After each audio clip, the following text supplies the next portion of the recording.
12 घंटे का क्रेज तो सब देखते हैं, लेकिन जो असली पैसा कमाने वाले हैं वो यूट्यूब को अपना परमानेंट करियर बनाते हैं। पर सवाल यह है कैसे? आज हम इसी पर थोड़ी गहराई से बात करेंगे। हमारा मकसद सिर्फ ये जानना नहीं है कि वायरल कैसे हुआ जाए, बल्कि उस एक वायरल वीडियो की सफलता को एक लंबे स्थायी आय के स्रोत में कैसे बदला जाए। हम सिर्फ क्या पर नहीं बल्कि कैसे पर ध्यान देंगे, प्रैक्टिकल टिप्स और असली दुनिया के उदाहरणों के साथ। तो पहला सवाल यही उठता है, क्या यूट्यूब से सच में घर चलाने लायक पैसा कमाया जा सकता है?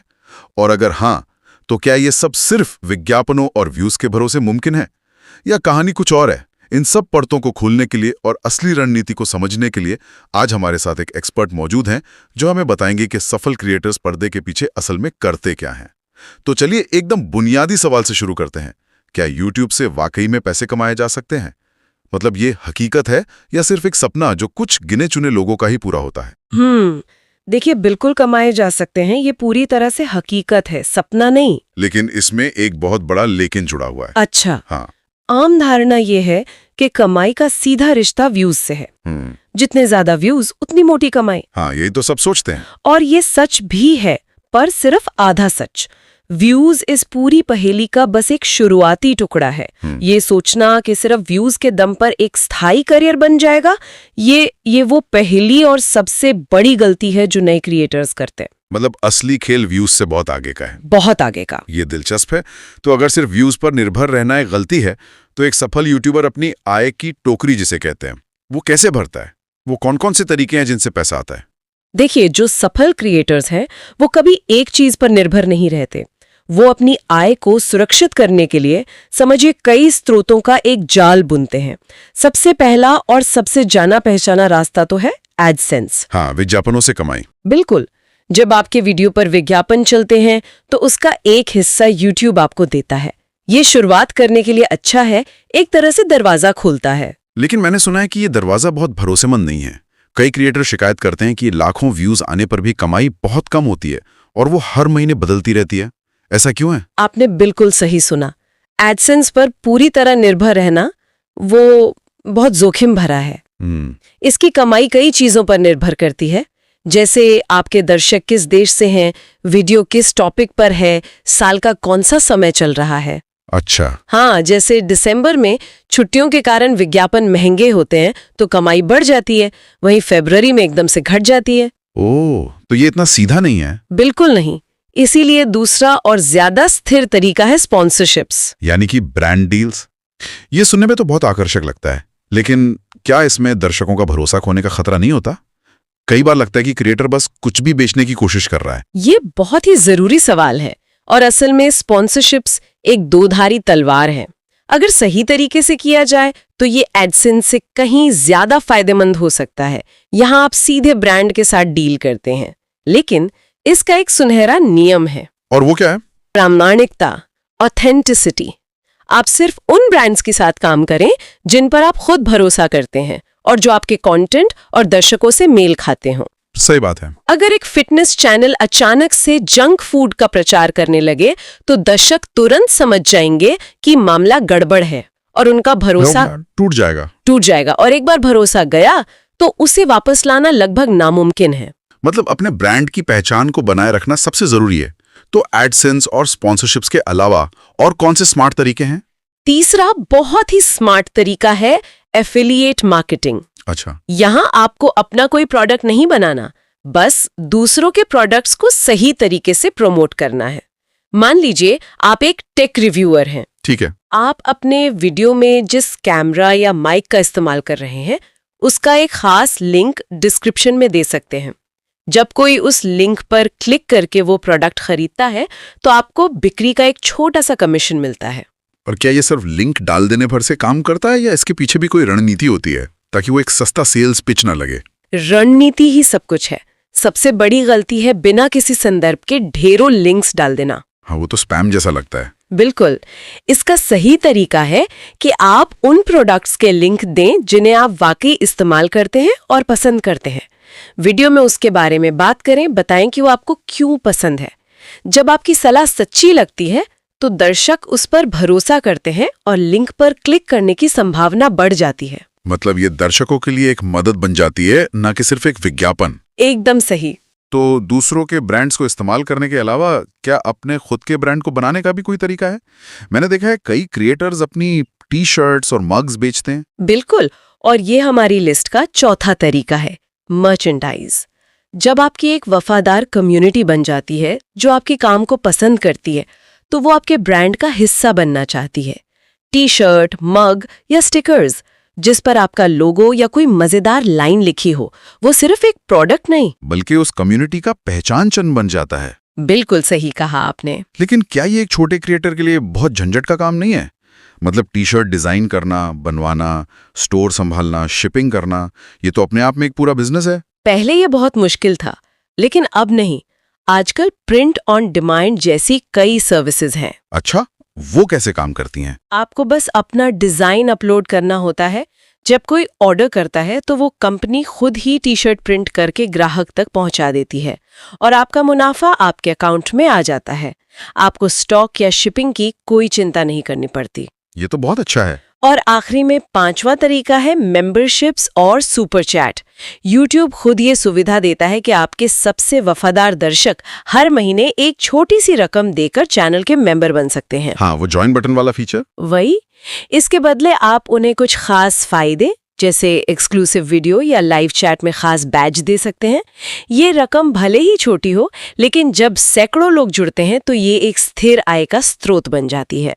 तो कुल मिलाकर एक सफल यूट्यूबर की आय एक नदी की तरह नहीं, बल्कि कई छोटी छोटी धाराओं को मिलाकर बनती है। किसी एक के सूख जाने पर भी बाकी धाराओं से जिंदा रखती हैं। एकदम सही।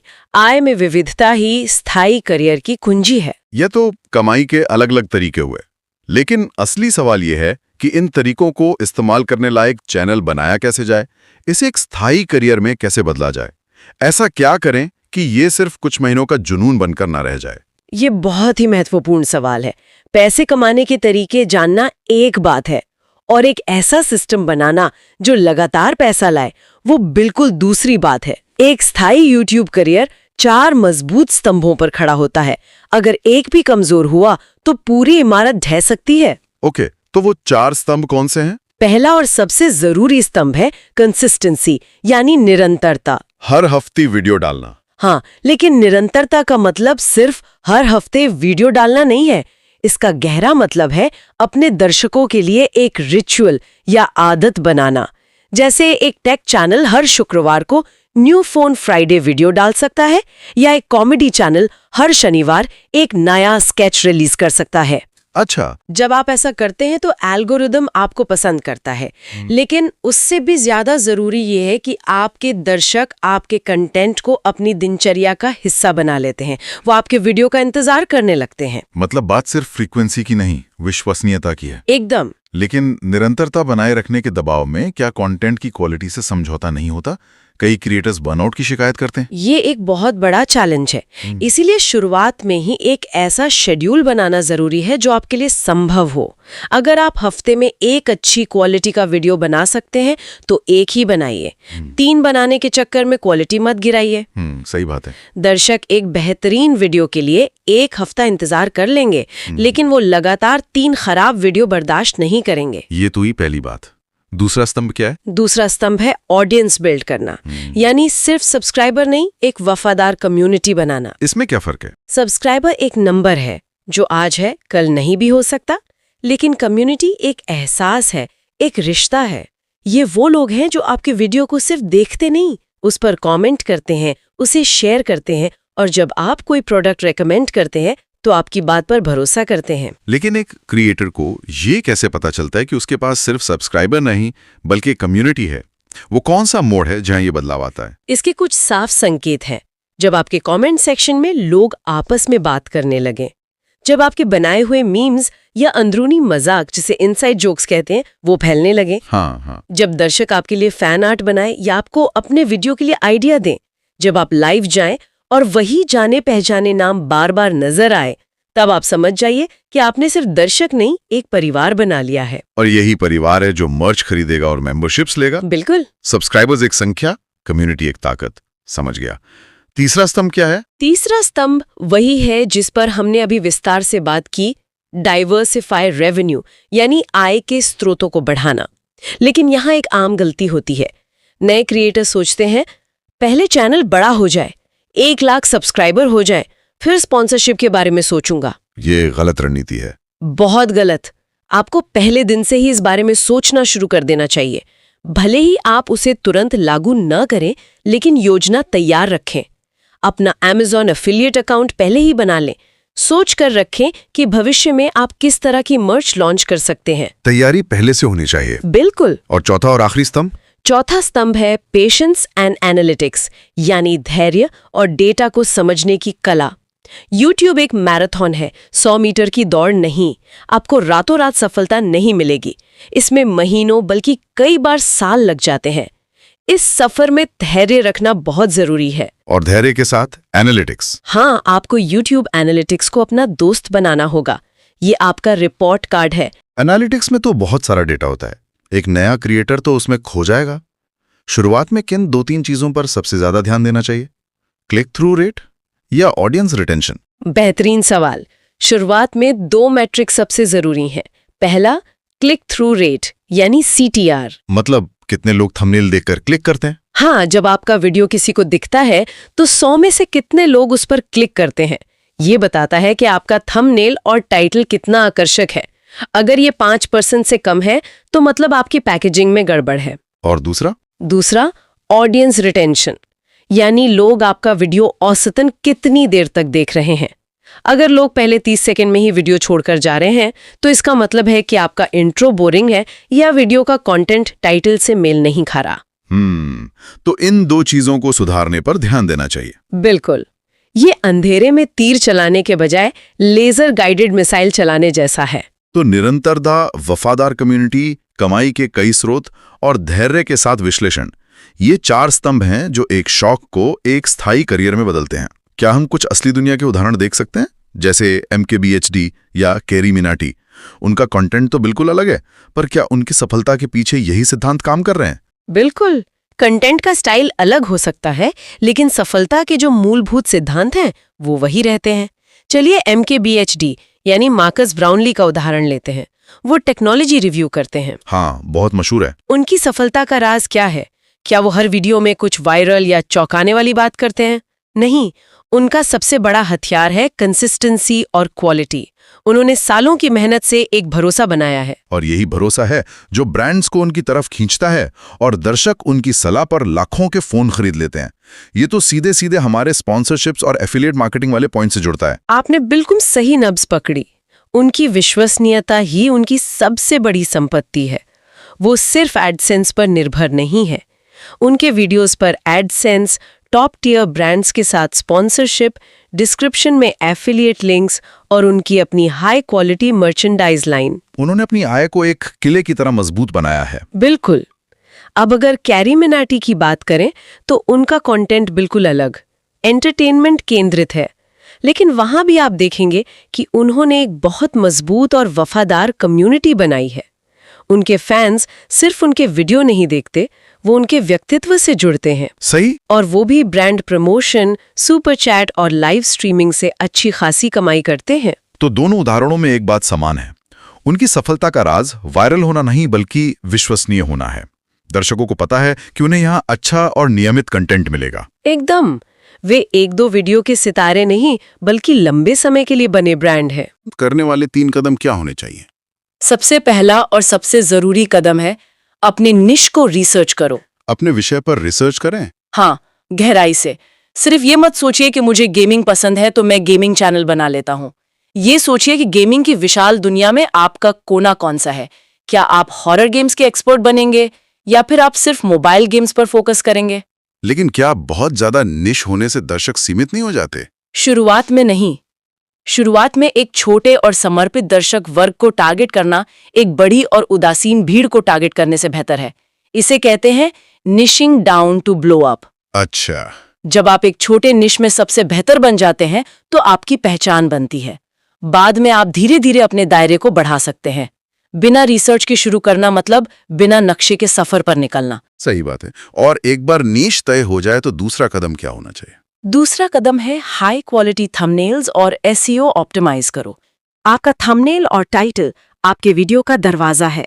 अगर दरवाजा ही आकर्षक नहीं है तो अंदर कोई नहीं आएगा, चाहे आपने अंदर महल ही क्यों ना बना रखा हो। थंबनेल साफ, पढ़ने में आसान और उत्सुकता जगाने वाला होना चाहिए। और एसईओ यानी सर्च इंजन ऑप्टिमाइजेशन ये तय करता है कि आपका वीडियो यूट्यूब सर्च में नजर भी आएगा या नहीं। लोग थंबनेल और एसईओ में सबसे आम गलती क्या करते हैं? थंबनेल में सबसे आम गलती है उस पर बहुत ज्यादा टेक्स्ट भर देना जो मोबाइल पर पढ़ा ही नहीं जाता। और एसईओ में सबसे बड़ी गलती है ऐसे कीवर्ड्स डालना जो बहुत ज्यादा कॉम्पिटिटिव हैं। जैसे फनी वीडियो सर्च में रैंक करना लगभग नामुमकिन है, लेकिन कॉलेज स्टूडेंट्स के लिए फनी वीडियो पर रैंक करना ज्यादा आसान है। अच्छा, ये बहुत काम की टिप है। और तीसरा और आखिरी कदम? तीसरा और शायद सबसे महत्वपूर्ण कदम है व्यूअर से इंटरैक्ट करो। दर्शकों से जुड़ें। हाँ, जब कोई आपके वीडियो पे कमेंट करता है तो वो सिर्फ एक टेक्स्ट नहीं है, वो एक इंसान है जिसने अपना समय निकाला। उनके कमेंट्स को लाइक करें, हो सके तो जवाब दें, सबसे अच्छे कमेंट को पिन करें, महीने में एक बार लाइव सेशन करें, कम्युनिटी पोस्ट के जरिए पोल चलाएं। इससे जुड़ाव महसूस होता है। बिल्कुल, जब आप ऐसा करते हैं तो दर्शक सिर्फ एक व्यूअर नहीं रहता, वो आपकी कम्युनिटी का हिस्सा बन जाता है। और जैसा हमने बार बार कहा, एक मजबूत कम्युनिटी ही एक स्थायी यूट्यूब कैरियर की असली नींव है। तो वायरल होना शायद किस्मत की बात हो सकती है, पर वायरल बने रहना और उससे एक स्थायी आय बनाना, यही असली चुनौती और कला है। आज की हमारी बातचीत का सार यही है कि यूट्यूब पर सफलता कोई लॉटरी नहीं, बल्कि एक सोची समझी रणनीति का नतीजा है। बिल्कुल सही कहा। यूट्यूब एक मैराथन है, स्प्रिंट नहीं। सफलता का आधार वायरल होने के शॉर्टकट में नहीं, बल्कि निरंतर मेहनत, दर्शकों से मजबूत जुड़ाव और कमाई के स्मार्ट तरीके अपनाने में है। अगर आप इन सिद्धांतों पर चलेंगे तो हो सकता है सफलता धीरे धीरे मिले, लेकिन वो स्थायी होगी। वो एक मजबूत पेड़ की तरह होगी जिसकी जड़ें गहरी हैं, न कि एक मौसमी पौधे की तरह जो एक तूफान में ही उखड़ जाए। आज की चर्चा के बाद हम सबको अपने आप से पूछना चाहिए, क्या हम YouTube पर 15 मिनट की प्रसिद्धि चाहते हैं या 15 साल का करियर बनाना चाहते हैं? क्योंकि आपकी पूरी रणनीति इसी एक सवाल के जवाब से तय होगी।